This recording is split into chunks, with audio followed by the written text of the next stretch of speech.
반갑습니다. 여러분, 이번 시간에는 고혈압의 종류에 대해서 살펴보도록 하겠습니다. 고혈압의 종류에는 크게 100의 고혈압, 본태성 고혈압, 2차성 고혈압으로 나누어지고 있습니다.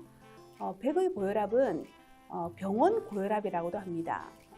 왜냐하면 일상생활에서는 혈압이 정상인데 진료실에 와서 혈압을 측정하면 긴장되어서 혈압이 높아져서 발생하는 혈압을 100의 고혈압이라고 합니다. 너무 이제 병원에 가서 하얀 가운을 입은 의사 선생님을 만나면 긴장되겠죠. 그래서 긴장이 되어서 이제 혈압이 올라갈 때 이때 100의 고혈압이라고 합니다. 그 외에 이제 더 중요한 고혈압이 이제 본태성 고혈압인데, 이 본태성 고혈압은 고혈압 환자의 95%가 이에 속하며 뚜렷한 원인이 밝혀지지 않은 고혈압을 말합니다. 위험 요인은 나이가 많을수록, 그리고 가족력, 집안에 누가 고혈압 환자가 있을 때 이런 것들은 조절이 불가능한 그런 위험 요인이 되겠습니다. 하지만 생활 습관, 운동을 하지 않는다든지, 짠 음식을 많이 먹는다든지, 그리고 앉아있는 자식 생활을 많이 한다든지, 스트레스를 많이 받는다든지, 이런 기타 일상생활 속에서도 이런 생활 습관이 고혈압을 유발시킬 수 있습니다. 하지만 이런 생활 습관은 우리가 충분히 교정할 수 있기 때문에 이것을 조절 가능한 그런 위험 요인이 되겠습니다. 세 번째는 바로 2차성 고혈압입니다.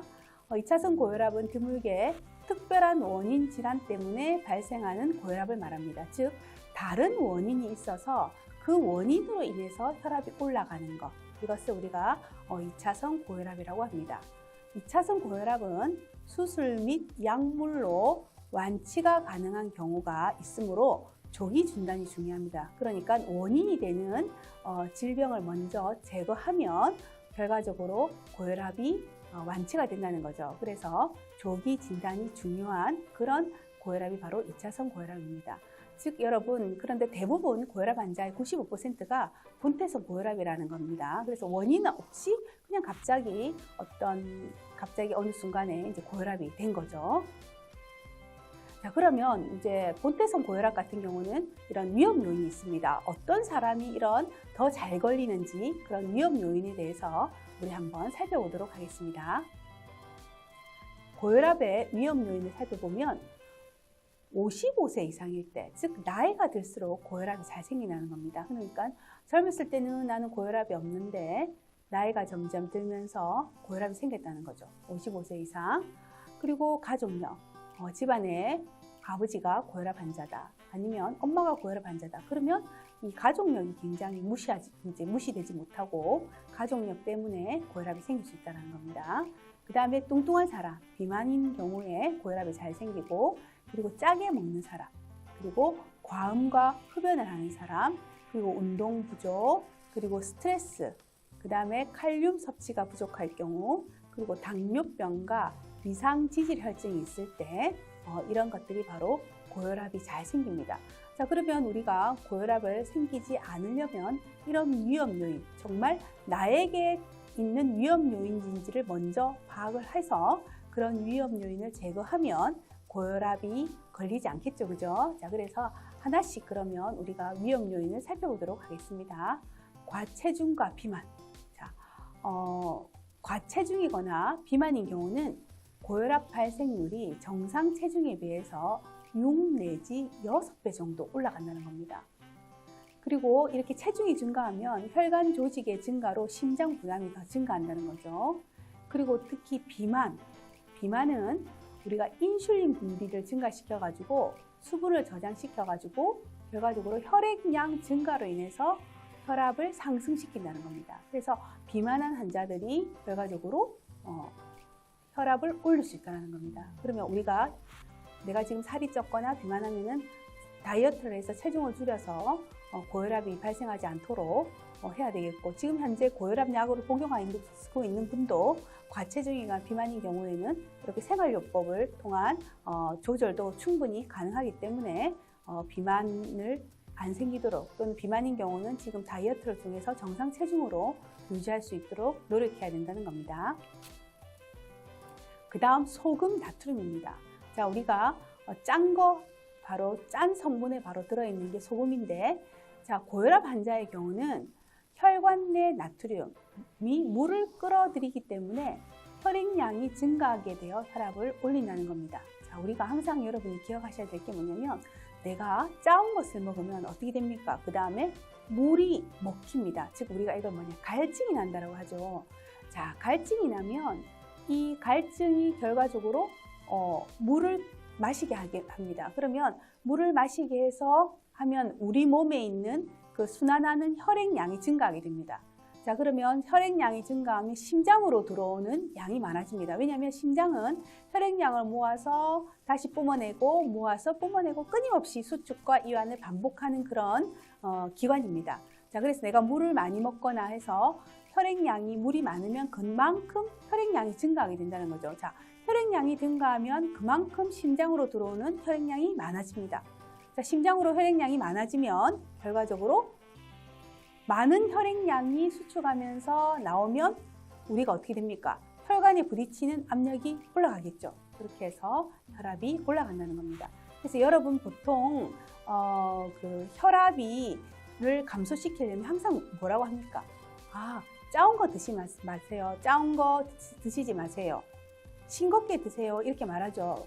자, 왜 싱겁게 먹으라고 하냐면 바로 소금을 많이 먹으면 소금과 함께 물이 들어오기 때문에. 그러면 이 물이 결국은 순환하는 혈액량을 올려서 결과적으로 혈압을 올린다는 겁니다.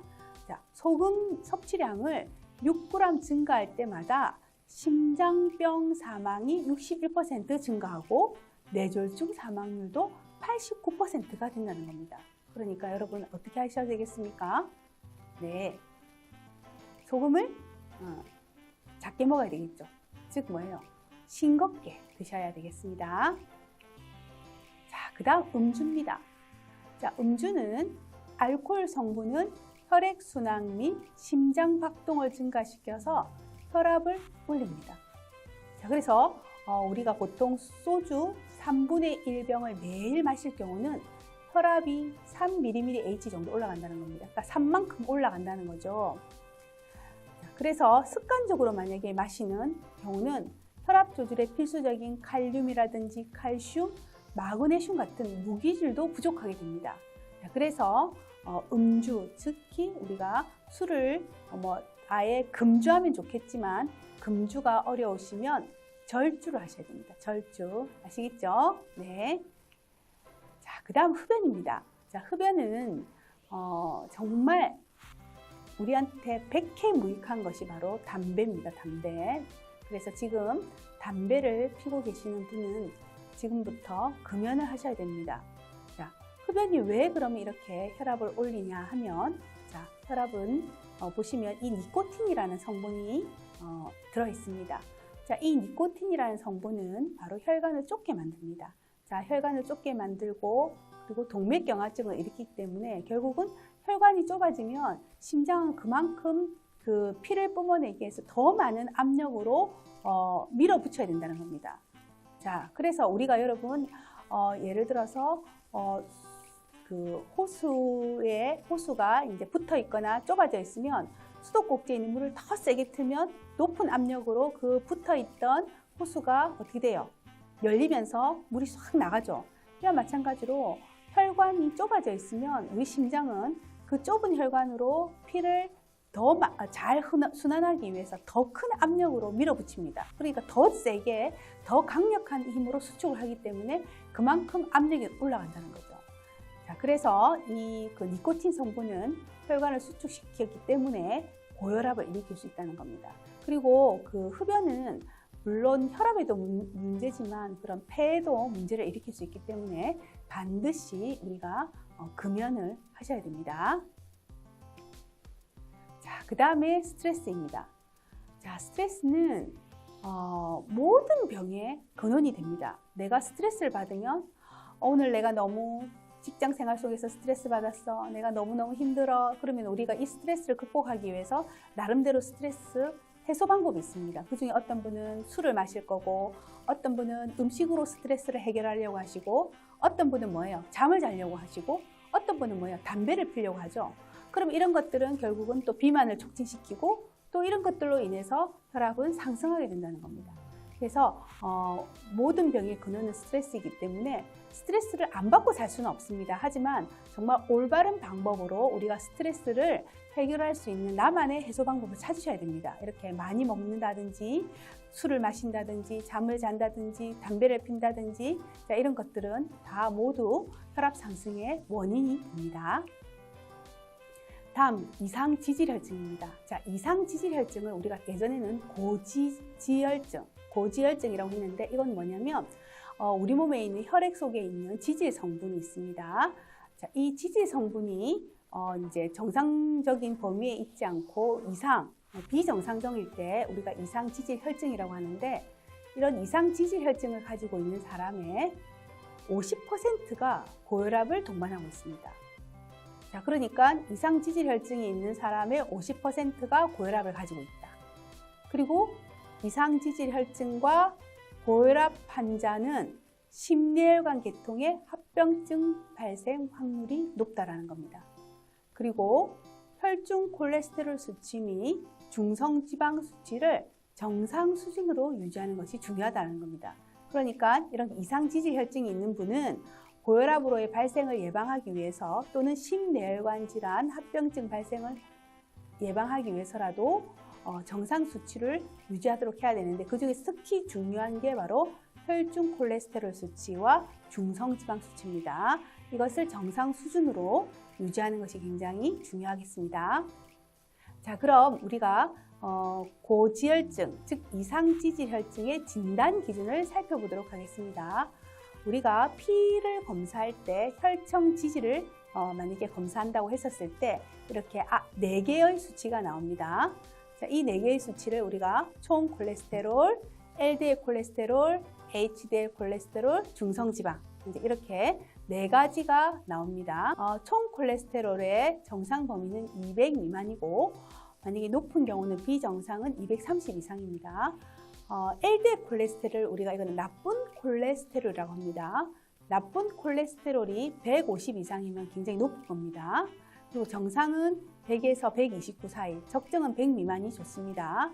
자, HDL 콜레스테롤은 높은 것이 좋습니다. 그래서 우리가 60 이상일 때 높으면 좋은데 낮으면 40 미만이 낮으면 좋지 않은 거죠. 그래서 우리가 LDL 콜레스테롤은 나쁜 콜레스테롤, HDL 콜레스테롤은 좋은 콜레스테롤입니다. 그래서 좋은 콜레스테롤은 높으면 좋고 낮으면 안 된다는 겁니다. 자, 중성지방은 또 높으면 안 좋습니다. 그래서 중성지방 수치가 200 이상일 때 이것은 결국 나쁜 콜레스테롤이 되겠습니다. 자, 그래서 우리가 이런 총 콜레스테롤, LDL 콜레스테롤, HDL 콜레스테롤, 중성지방 이런 것들의 수치를 알고 이 수치가 비정상적으로 이상지질혈증이 있을 때는 이것을 조절하기 위해서 노력해야 됩니다. 사실은 이 지질혈증이 있을 때, 이상지질혈증이 있을 때 병원에서 이제 약을 처방합니다. 그러면 이 약을 드시면 금세 이제 좋아지기도 하고 또 그렇게 높지 않으면 본인이 식생활이라든지 생활 습관의 변화를 통해서 또 조절을 할 수가 있습니다. 그래서 여러분은 고혈압에 대한 관심으로 혈압의 수치를 기억하는 것도 중요하지만 이렇게 이상지질혈증, 내가 이상지질혈증이 있는지 아닌지도 항상 관심을 가지고 경계를 늦추지 않는 것이 좋겠습니다. 자, 그 다음에 이제 우리가 카페인입니다. 자, 카페인은 커피, 홍차, 콜라, 초콜릿 등에 많이 들어 있습니다. 카페인은 일시적으로 여러분 혈압을 올립니다.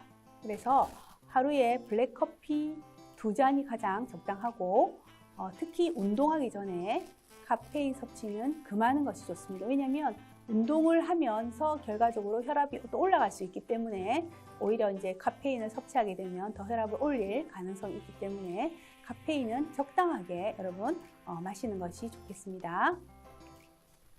자, 지금까지 우리는 고혈압의 위험 요인을 살펴보았습니다. 자, 우리가 과연 어떤 인자들이 나에게 고혈압을 일으킬 수 있는 위험 요인인지 여러분이 잘 파악하셔서 이렇게 위험 요인이 생기지 않도록 이렇게 조심하는 것이 좋겠습니다. 오늘 영상이 좋았다면 좋아요, 구독 눌러주세요. 여러분 감사합니다.